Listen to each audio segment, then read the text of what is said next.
parang hinihila ka 'no, ng moon at merong sinasabi sa'yo.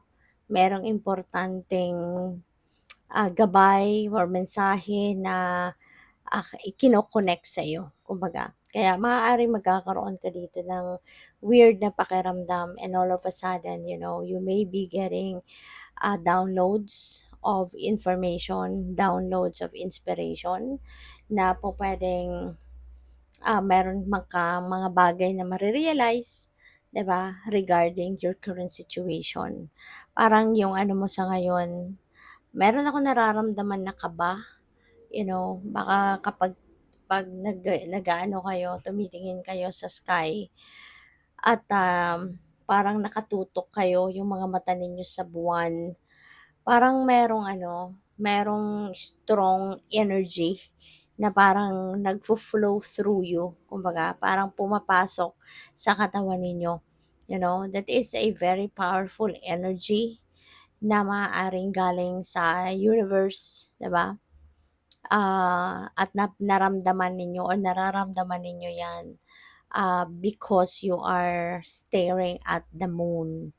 At saka meron kayo dito sigurong mare-realize about how you are going to approach your current circumstances, sa buhay ninyo. Parang meron ditong energy na pupukaw sa damdamin mo, pupukaw sa isip mo, 'di ba?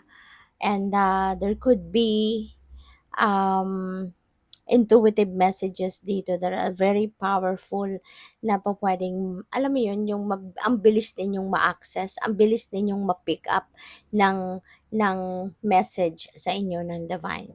Yun ang napi-pick up ko diyan for some of you. So we have it's about to pay off. Wow, Aries, napakaganda. Kasi it's about to pay off. Yung kung ano man ang kakabalahan mo dito, source of income mo, trabaho mo, negosyo mo, lahat ng effort 'no, na binuhos mo diyan sa bagay na 'yan, it's going to pay off.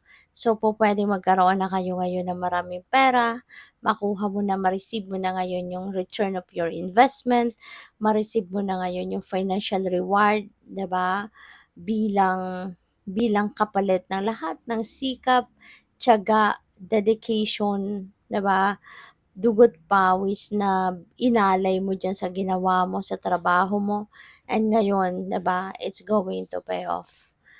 No, you will be financially rewarded. So we also have fake and illusions. Pupuwedeng meron mga